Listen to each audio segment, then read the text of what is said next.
Woo! I've been working on the guns, man. I've been working on that for a while, right? A while. As a matter of fact, if you guys want to see what I do in the gym, I make a video for you. Just let me know. Instagram, grind216. You already been doing it. Let me know you want me to do one for you. I get me and my homeboy, make a nice, mean video of what we do at the gym and how we stay in shape, how we eat, all right? Because eating is also important. Actually, eating is the most important part, right? But, I've kind of calmed down on eating all the fast food, so I might even give you a run through of how I actually eat and how I work out. If you want to see it, like I said, let me know, because it's very important to stay in shape as nurses. You on the go 12 hours or longer, sometimes 14, 16, maybe even 20. I've never done 20, but I'm just saying, like, sometimes you can be there that long and you got to remain in shape to do that. But anyway, before I get to the video, this, not the cup, but what's inside the cup. Costco, if you guys have Costco in your city, I encourage you to go get you the boxes of Keurig K-Cups. If you're on the wave, you know what I'm talking about. If you don't, trust me, you won't regret it. This stuff is going to get you right in the morning, right before your shift. Hey guys, I'm interrupting the video to let you know that even though I'm posting about Costco, it is not sponsored.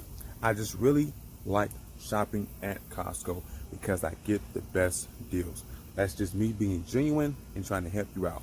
All right, back to the video. Anyhow, this video is about travel nursing and how you can get the most out of your travel nursing experience if you're just going to do it one time, or if you want to make a lifelong career out of it. These are some tips that help me, and I'm pretty sure they'll help you. Let's get to the video. All right, so tip number 1. Most people, when they travel nurse, they like to get one particular travel nursing contract and they go with it. It's only going to be 13 weeks. That's typical for a travel nursing contract, right?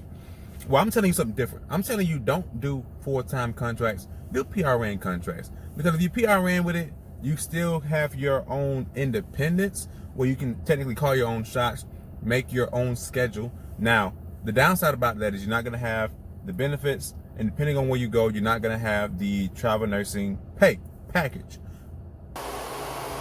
Unless you do your research. Some agencies will still give you travel nursing pay, because you get your base pay, but then when you travel nurse, you get extra, right? So if you are in a city, let's say you're in a big city like, I don't know, San Francisco or something, right? And depending on what travel agency you have, if you're driving over 50 miles to get to the destination, that's still considered travel nursing. That's still considered a travel assignment. So you're still gonna get that extra pay. Now you won't get the benefits, so what you do is you gotta go get your own benefits. But as a travel nurse, you can afford that if you use your money right. So that's tip number 1.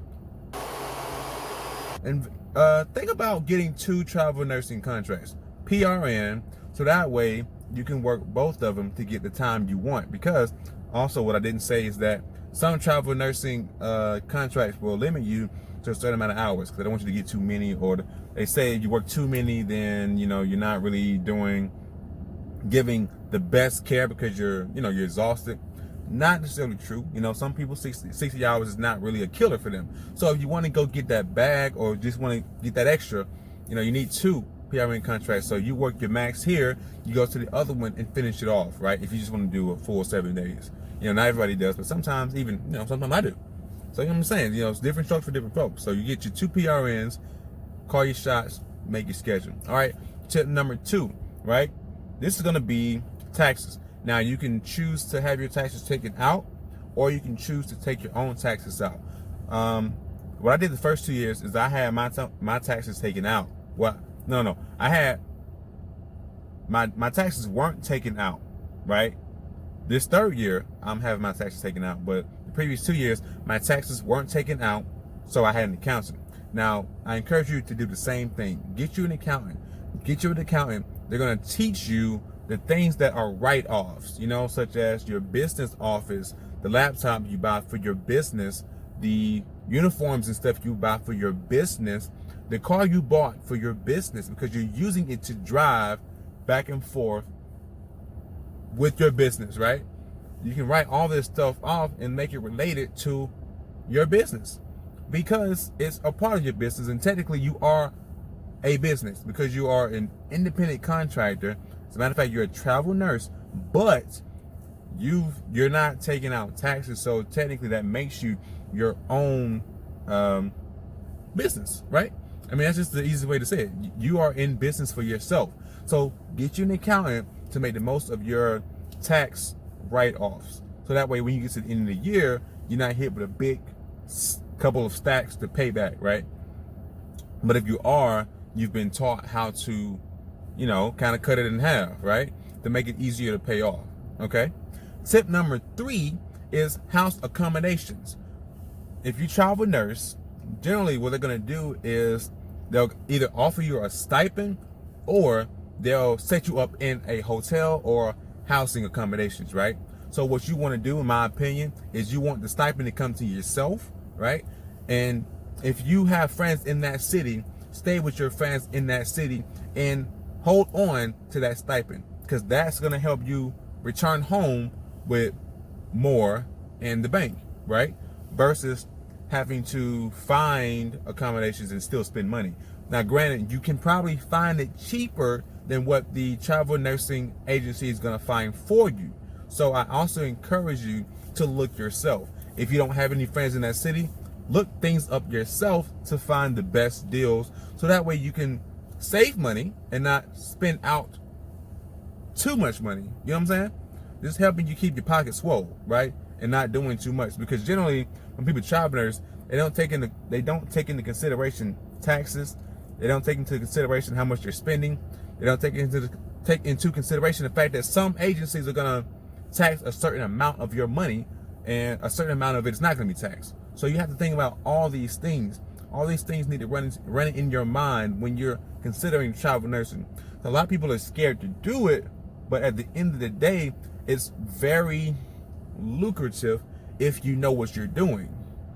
So another thing I encourage you to do is make sure you research your take-home pay and what's included in that weekly amount, because a lot of agencies may say that you're going to get this weekly amount, but what they didn't tell you is what's going to come out of that weekly amount. They may say that this is what you're going to take home, but that's not necessarily true if you're paying for accommodations, if you're paying for food and all this stuff and all this, etc. So when you get your contract, thoroughly read it to completely understand what this contract entails, so you're not hit with any surprises. But that's pretty much my tips for you. PRN contracts instead. Get you an accountant for your taxes. Look up good accommodations. And a tip for you for that is booking.com, booking.com,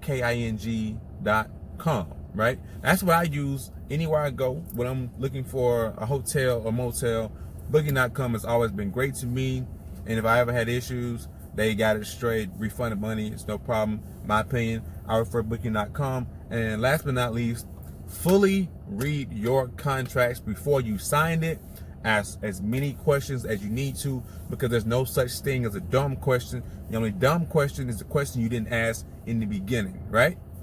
So that's my tips for you. I hope you can learn from it. I hope that can make you a better travel nurse. And as always, please like and subscribe. I'm trying to grow the channel so I can help more people, especially those who are new grads and those who are interested in becoming travel nurses in the future, or maybe next week, next month, this year. Hope some of these tips can help you. As a matter of fact, I'm going to be putting up more and more and more because I travel nurse. So I'm trying to teach you how to make it easier on yourself. All right? Don't forget, like and subscribe. Out.